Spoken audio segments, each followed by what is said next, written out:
Well, to put this report in context, 6 years ago, the November forecast with which I took office, the projection was for a $6.2 billion deficit in the next biennium. We owed $2 billion to their schools, and there are numerous other shifts and gimmicks woven into the budget. Now we have a projected $1.4 billion surplus for the next biennium. We owe nothing to the schools. $1.9 billion parked in the budgeted reserve fund, and it's just a remarkable change from chronic deficits to a secure budget, fiscal integrity for the state, honest budgeting, and the like. What this forecast says to me is that we're in a time of continued economic insecurity. This obviously, these projections occurred before the election, and nobody knows what those impacts are going to be. We'll have a better idea at the end of the February forecast at the end of February.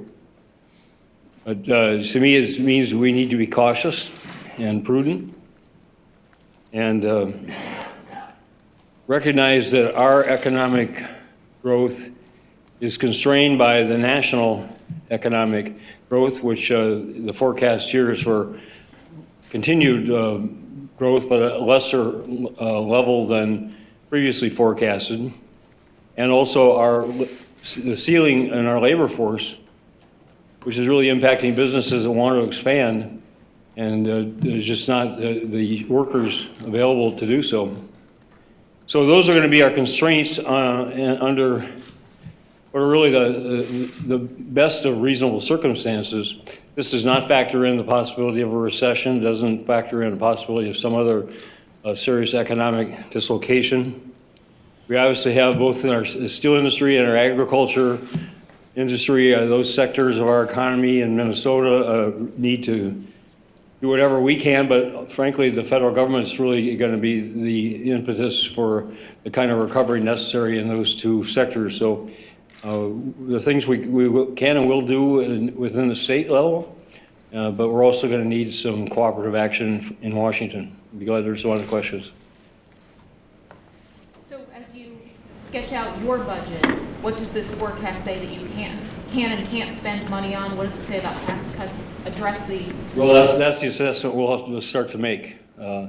Myron's a very good poker player. I didn't have an inkling what this is going to be. I mean, it's about steady as it goes, but I haven't factored in. We're just starting the process of our office of looking at the options, but there'll obviously be very real constraints here, given the spending needs that I've already seen that others have, and most of them very legitimate, as well as the tax side. So we'll have to figure out how to balance that out, as will the legislature. Does this make the appetite for a special session, dealing with healthcare costs, dealing with tax bills? Well, we're going to have a meeting this afternoon of the leaders of the four caucuses and Lieutenant Governor and myself. My position is I'm still waiting to get back from the House Republican caucus, and maybe the Senate caucus, Republican caucus as well, what they agreed to my proposal. They want to add to it. The speakers talked about accessibility, some feature there. I'm totally in favor of whatever we can do to provide continuity of care for people, but we don't know at this point, from what I'm told, whether that's viable or not with the health plans.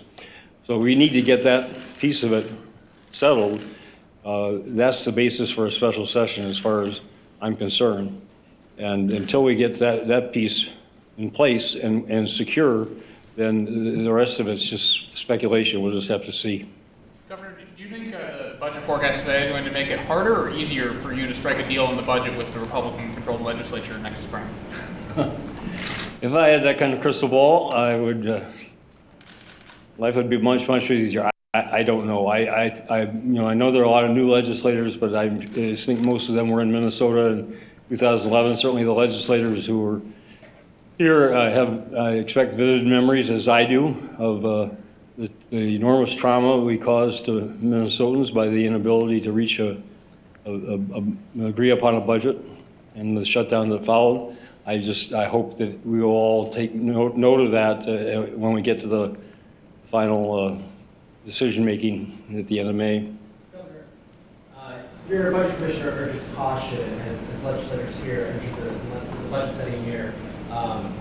But your response, how ambitious might you be in your proposal in the face of the economic outlook? Well, I'm constrained within this forecast. We'll see if anything changes at the end of February, but my budget is due January 24th. And obviously we'll have to operate within this budget constraint. And again, I haven't gone into looking at particular proposals for spending needs. Personal care attendants, met with them this last week, their need for a better income. And, there are a whole number of other, what I consider to be very good causes that total up, I can see already greatly exceed what we have available. And then you have the tax side as well. So, again, that's the part we'll have to be working on for the next 6 weeks, is to compress all of that into a budget that fits within these constraints. Governor, what do you make of the healthcare spending decreases? People on social media are already saying this means the Affordable Care Act is affordable and it's working. Is there a relation in your mind? Well, I'm not, Ms. Kelly could speak more authoritatively than I. There was a shift of funds spending from the general fund to the healthcare access fund for some of the healthcare expenditures, which had the effect of reducing the general fund spending for healthcare. So I don't know that it's not an apples to apples comparison. I don't know that the Affordable Care Act is so much a factor as it was the Medicaid. And people who are covered there, which is 90% of which is paid for by the federal government. We're going to hit a serious crunch with the healthcare access fund when the provider tax expires at the end of 2019, and all the people that now depend on Minnesota Care will be, put at serious risk. But that's down the road. How many people are, as a result of what the ever changes they're going to make in Washington into the Affordable Care Act, and the timing of that is very uncertain at this point. But if that has the effect also of pushing people off of private insurance to the public programs, that will have an impact too. So I think for me the healthcare access fund is wait and see and be very cautious about impacting it until we know better what's coming down from Washington. How do you handle that, Governor? Do you just leave more money on the bottom line in case whatever happens out there costs the state more? How do you deal with the changes? Well, we're going to have to factor that in. We're all dealing with that great uncertainty. It's certainly something you'll take into account.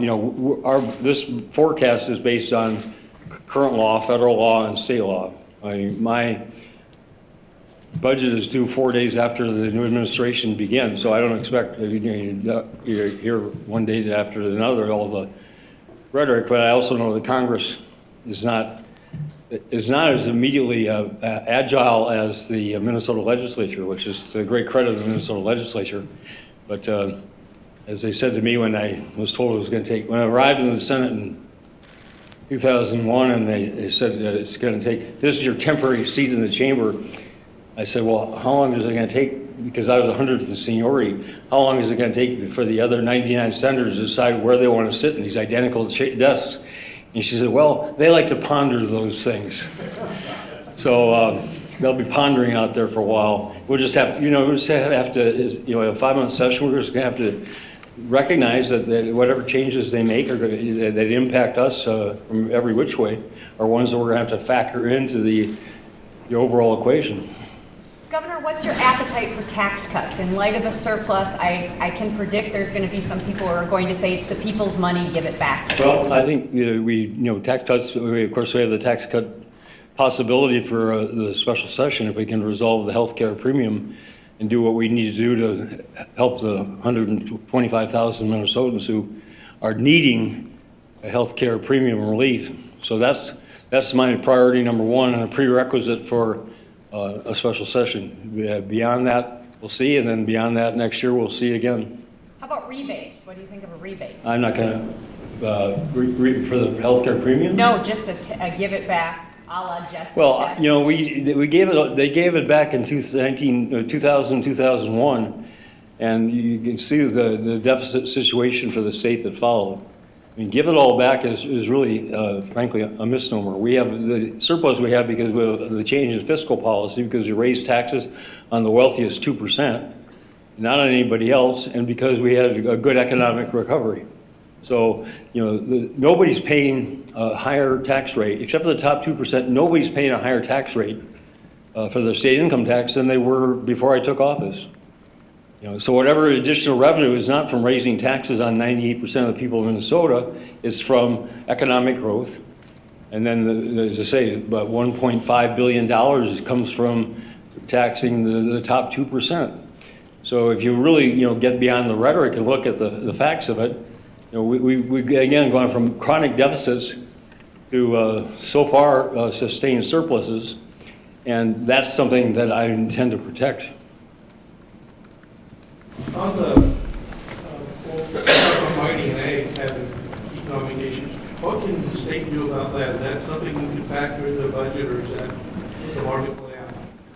Well, you know, we don't just let the market play out. I mean, I think we had a significant impact with what we did with Congressman Nolan and others in the congressional delegation and so forth with the situation with the steel industry, and you know, they credit Cleveland Cliffs credits that for their renewed employment back there and like. We're trying to get the ESSER project extracted from the bankruptcy proceedings and make that available to Cliffs or someone else to move ahead and reemploy people there. So, you know, those are the kind of steps that we are certainly taking, will continue. The agriculture, I frankly don't know what we can do to influence commodity prices. It's part of a national and really a global economic interdependency. We got record crops this year in Minnesota and elsewhere, and basic law of supply and demand. That means prices are extremely low. So how we rectify that, we can do more with biofuels. Certainly look at that, and also look at what we can do for encourage export of Minnesota commodities. But ultimately, the farm bill there will have much more of an effect and has much more money involved in it than anything we could afford. Other property tax relief, I was going to just say, you know, the property tax, lags the agricultural cycle. So people, when they're low prices, their property taxes are still high relative to their incomes. So that's something that I want very much to look at. That would be a top priority for tax relief.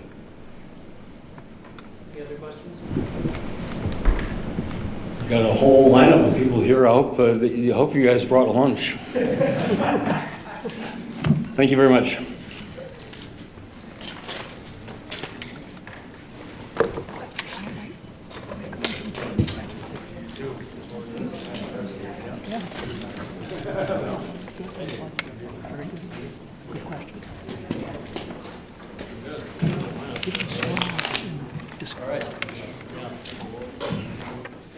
Compared to you? Well, first, congratulations to the governor for the hard work that he's done to make sure that the state has got its financial footing back on track. I was in the legislature for more than a decade of managing deficits on days like this, and it sure feels better to be knowing we're going to be able to put a budget together that's going to reflect some of the spending priorities that people across Minnesota have. I would describe personally, and I don't want to get too far into the numbers and lose you, but I would describe it as kind of a status quo forecast. And to you, it probably looks like we lost $376 million from a $1.8 billion surplus going into the next biennium down to 1.4. But I do remember when the February forecast came out, we sat down as leaders, myself and the speaker and Representative Knobloch and Senator Cohen, and we looked at the GDP projections for the next biennium. And for the last 4 years, we've been running about 2.2% growth. And the forecast showed 2.8. Jim, remember that? 2.8% growth. And we all kind of looked at each other and said, it doesn't feel like things are changing, that growth is going to go up that much, when over the last 4 years, we've had 2.2. Well, interestingly enough, today's forecast, not that we're great economists, but shows 2.2% growth going forward into this next biennium. So for me, it's not real surprising. I think it's a status quo, which shows that our economy is on a stable. Growth isn't what we'd like it, but we're continuing to grow. I'm pleased about that. I also want to thank the governor, because it was what we did in 2013 after the 2012 election, when we raised some revenue to try upright the ship, that puts us in the position that we're in today. And without his leadership, I don't think we'd be doing that. I did meet with the governor last week and ask him that if the forecast showed enough revenue, that I'd like to have a special session and include in it the considerations of the tax bill and the bonding bill from last session. I've had that conversation with Senator Gazelka also, and the Speaker and I have had a number of conversations about that. And I'm pleased that the governor has decided to meet with the leaders this afternoon and see if we can find some agreement on the parameters of what a special session would contain. And I would like to be able to do that before Christmas if we could. So that's all I have. Well, I would just say I think that what we've seen today is that Minnesota has a budget surplus, but there's too many Minnesota families who still don't have a budget surplus. And to the extent Minnesota has prosperity, it's not necessarily shared across the state. And so the work before us in the Minnesota legislature is to make sure that for families who are still struggling to afford college education and childcare and high-quality preschool opportunities for their children, that we make sure that this budget surplus improves their lives. And to the extent that the prosperity is not shared equally across the state, that we take steps to improve economic opportunities in all quadrants of the state.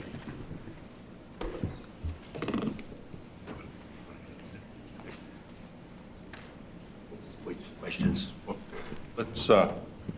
We have the Senate has Senator Rest here to address any of your tax concerns. She was a member of the tax conference committee that put a very good bipartisan tax bill together. So if you've got any questions related to that, Ann is here and Senator Cohen is here on the finance side. So if you have any questions, if not, we'll just turn it over to the Speaker and the incoming Majority Leader. Thank you.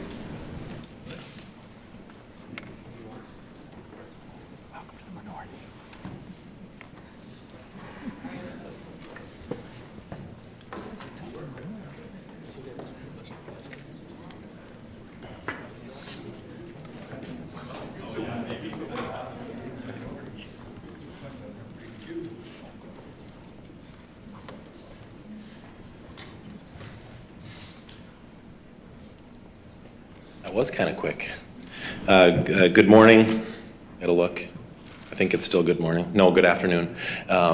Thank you for giving us an opportunity just to react to the forecast today. I would agree. I think it is a status quo forecast. I would not agree that we should be congratulating each other on a status quo forecast. I think Minnesotans want us to help create the growing economy that many other states have. And by getting government and regulation out of the way, I think we've got an opportunity over the next couple of years to really create that growing economy where Minnesota families can thrive. And I think that's what we really need to focus on.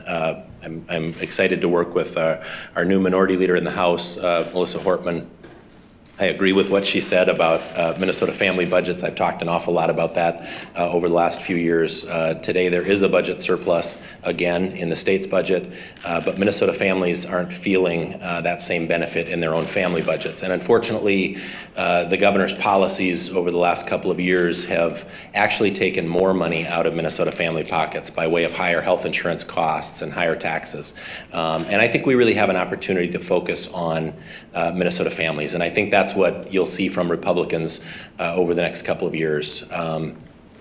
I always think it's ironic. We spend so much time talking and thinking in St. Paul about how do we get more money into the state budget, or why aren't we getting as much as we need in the state budget. If you look at where we get our money, it comes from income tax and sales tax. And if Minnesotans are making more money, they'll have more money to spend, and we will have more revenue coming into the state. And I think we just have our focus in the wrong place in St. Paul. It needs to be on Minnesota families. We need to focus on how do we get more money into Minnesota family budgets. And if that happens, the state will be flush and successful. And I think that's where we need to change our focus. And that's one of the things that I'm going to work on, really focusing on over the next, this budget and the following year. So I want to say too that part of the reason that we have a surplus today is the fact that Republicans in the majority in the House showed a great deal of fiscal restraint in the last biennium. We passed a budget with this, I think, the second lowest spending increase in 50 years, and we still invested in the priorities that we cared about and that Minnesotans think are important, like education and taking care of our seniors. We've got some things that we still need to work on in the next biennium: roads and bridges, and economic growth, and some tax relief to help Minnesotans out. And of course, the number one issue that we think helped win this election for us, which was the fact that Democrats let Minnesotans down on health care.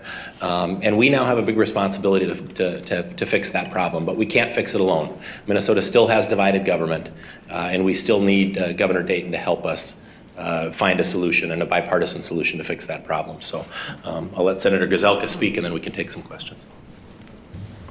So I didn't even look at my clock, but he said it's good afternoon, so I'll say good afternoon. The budget forecast is pretty much what we all thought it would be, plus or minus a little bit, that it really was about where we thought it would be. And I appreciate that the speaker talked about some of the things that we're going to do. We're going to fulfill promises that we made. Number one in the Senate as well is going to be to fix the health care crisis. It is truly a crisis in many places, and if we do nothing about that, we will not have fulfilled a promise that we meant to keep. Because of the surplus that we have, I believe that we will find a comprehensive transportation bill that provides permanent funding long-term. I think you'll see that. But I don't think we should forget that if you look at spending moving forward, it looks to be growing into the future somewhere around 7% government spending. And that means that we really should be looking at each part of government from the bottom up. Are we doing what we should be doing there? I recall back in 2011, we actually passed the Sunset Commission, which looked at every agency, every board, to say, are you doing everything that you should be doing for the people of Minnesota? That was repealed. The Sunset Commission was sunsetted 2 years later when the other side took over, but I really think we should think about that. You know, are we spending the money the way we should be spending the money? This is the taxpayers' money, and I want to make sure that we use it wisely. So I'm thankful that we have a surplus. We're going to focus on some key issues that we talked about all along. The third one is tax relief. If we get some of that done in special session, that's a win for Minnesota. If we pass health care relief, an emergency package in the short term with the idea that we're going to do something else immediately once we take over in January, that's still a win for Minnesota. So I'm excited about the opportunities we have. I'm willing and excited actually to work with the governor. He mentioned some of the same things that we want to fix. So let's do it. Any questions? Speaker, $1.4 billion is a lot of money, but it's also, you compare it to some of the things that didn't get done last year. I mean, you take the cost of the auto part sales tax, the cost of the vetoed tax bill, the cost of relief for premium relief for people. That starts to add up really fast, and by some measures, even maybe more than $1.4 billion. Is there enough money to do all the things that you think we should and must do in Minnesota? No. There's not. And we're going to owe it to Minnesotans to make sure that we look in every corner of state government to find efficiencies. And for me, efficiencies isn't cutting state government.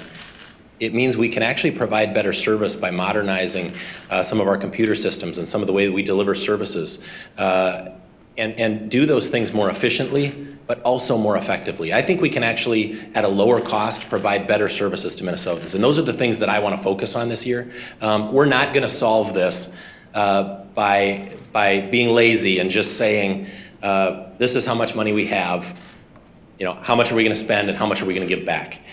We're literally going to have to be creative and go into the budget and look for efficiencies in every part of state government. And we really should do that every 2 years. Unfortunately, government is big, and these departments are not always forthright, and there's not an incentive always in the departments to find efficiencies and to provide that better service at a lower cost.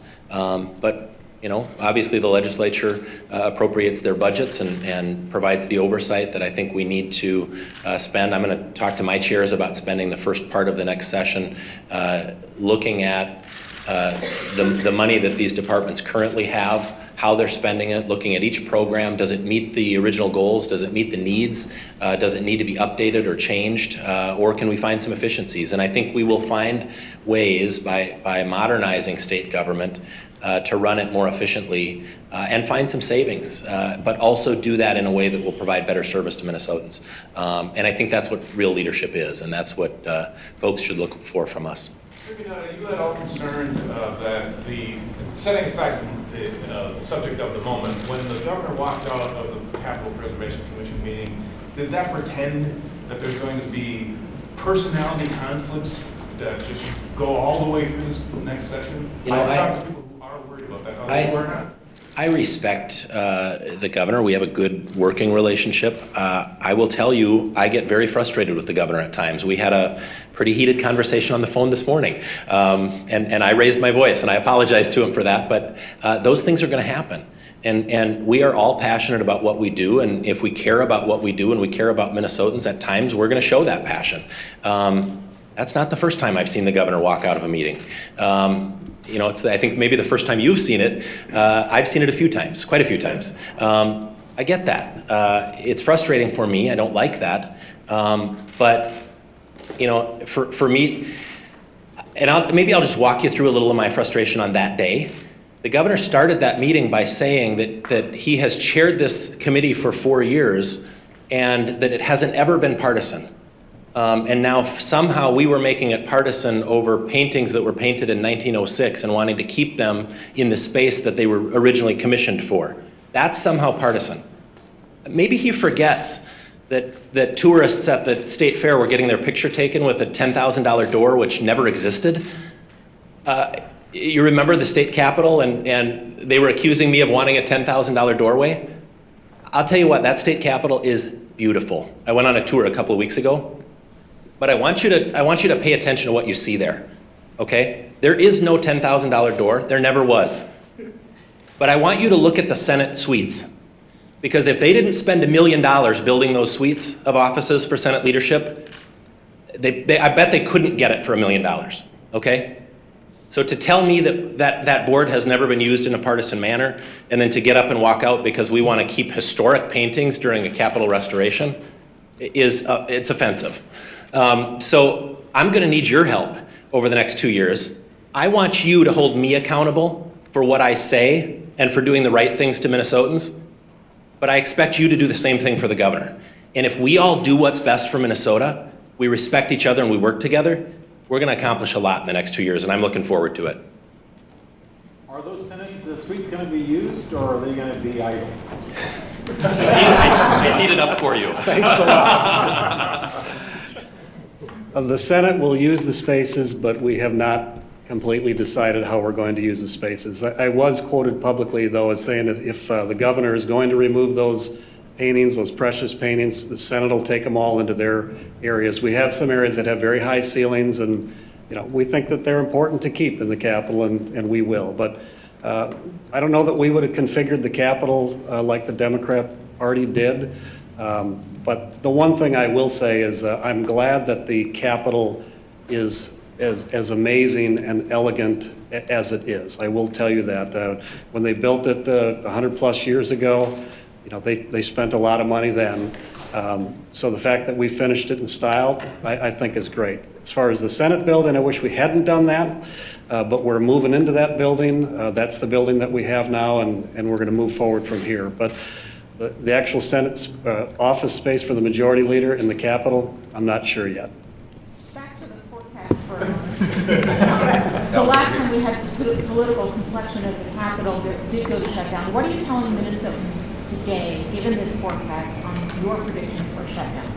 Well, nothing has really changed because the numbers are basically exactly where they were before, which means that we will be able to, I believe, fix the healthcare crisis. We should be able to provide tax relief. We'll just have to decide where that comes from.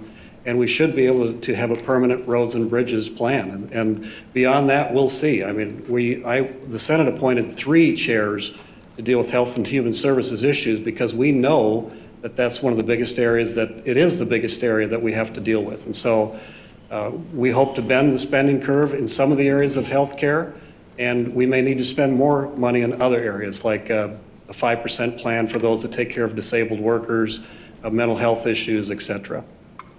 So how Yep. I want to answer that one too. You know, I think if the governor, nobody's going to get 100% of what they want, right? That's the reality of divided government. We're going to talk about our priorities, which are going to be focused on helping Minnesota families.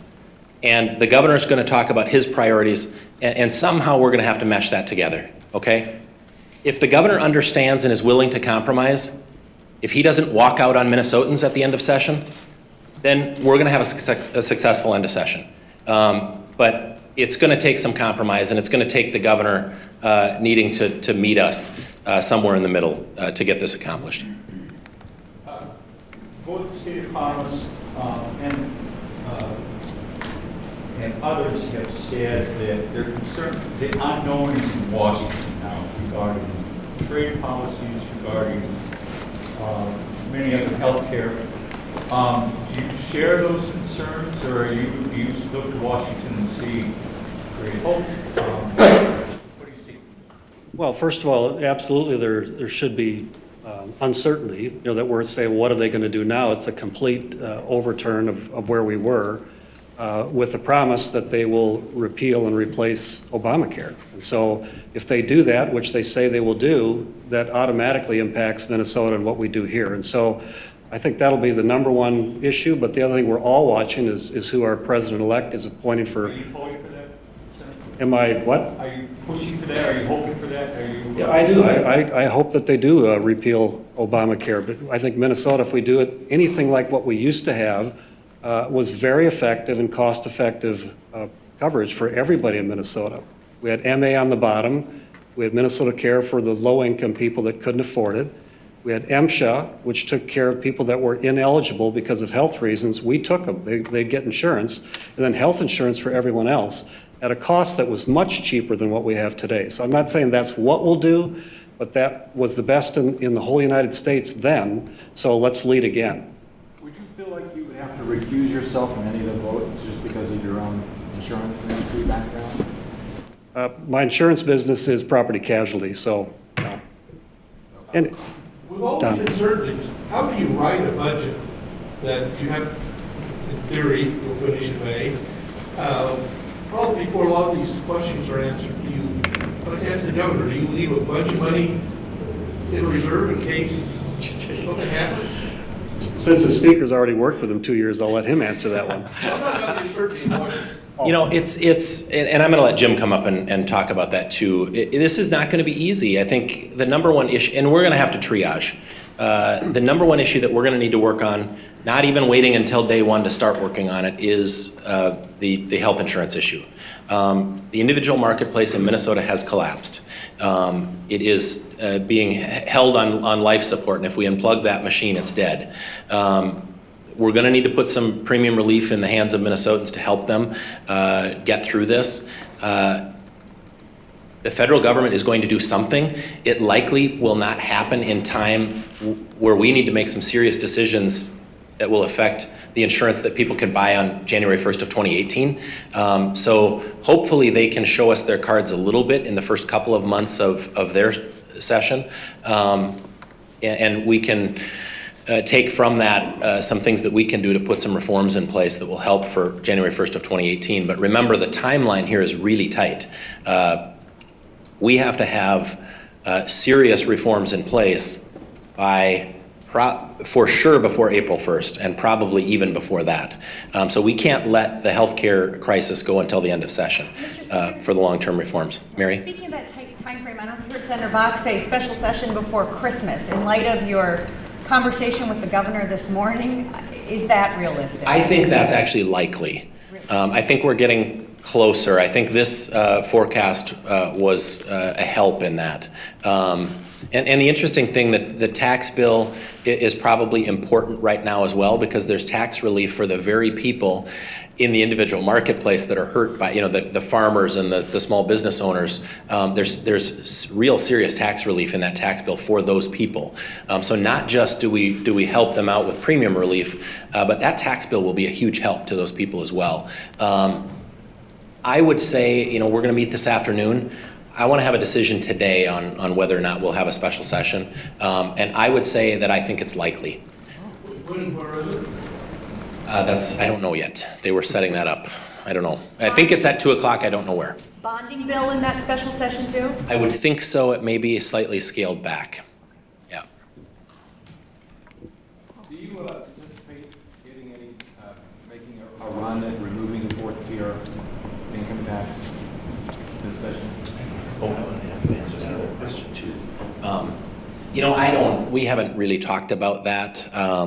I think what we want to see is tax relief for middle-class Minnesotans. I think that's what the tax bill that's on the table right now was targeted at, and I think you'll see that sort of target and focus in our policies moving forward, but we haven't specifically had those conversations yet.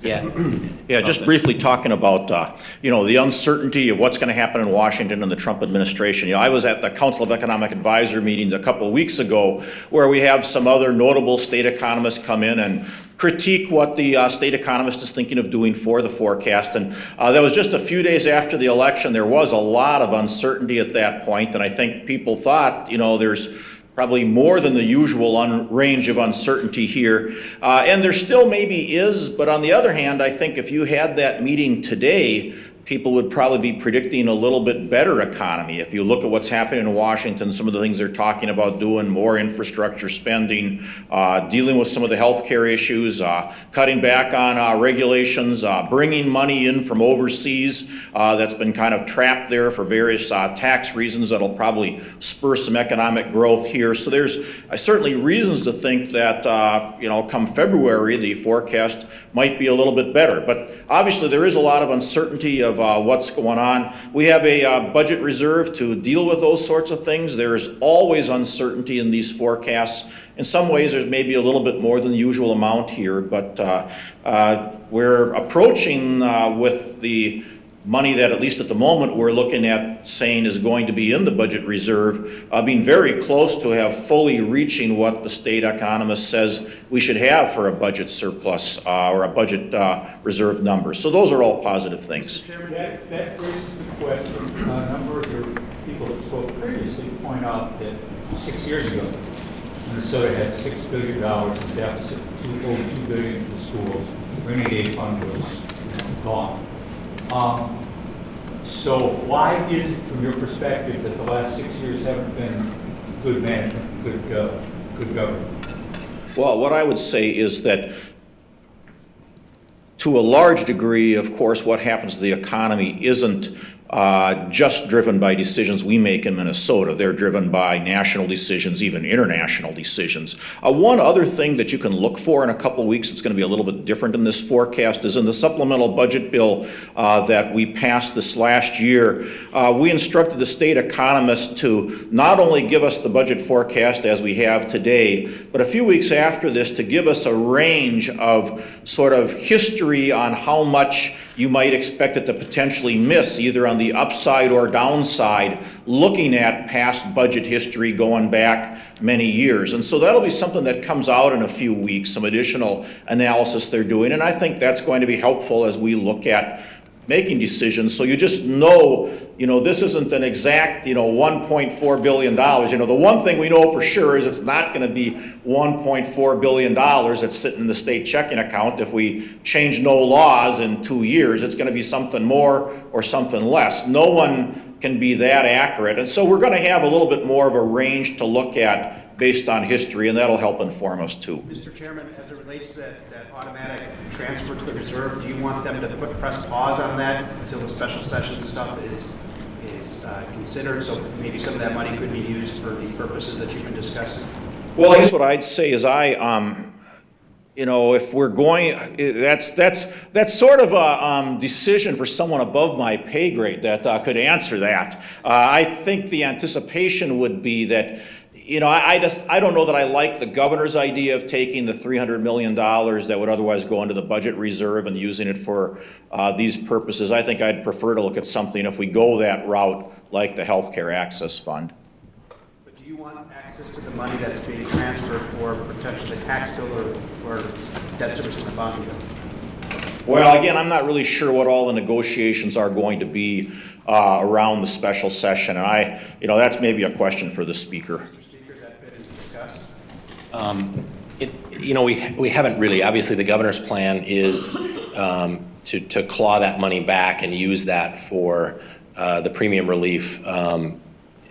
My preference is to use the Healthcare Access Fund money for the premium relief. I also would, though, like to claw that money back and use it for the tax bill and the bonding bill that are sitting waiting. And that basically just resets the clock back to where we were. I really feel like we were so close to passing the tax bill and the bonding bill in a special session, and I believe that the Democrats didn't do it prior to the election because they were afraid it might help us or make us look good or successful or whatever. And I hope that's not the case, but unfortunately I think there were some politics at play.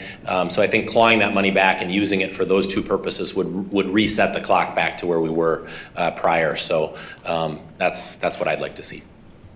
Would you use that money to make a tax bill in a special session bigger than what you passed at the end of session?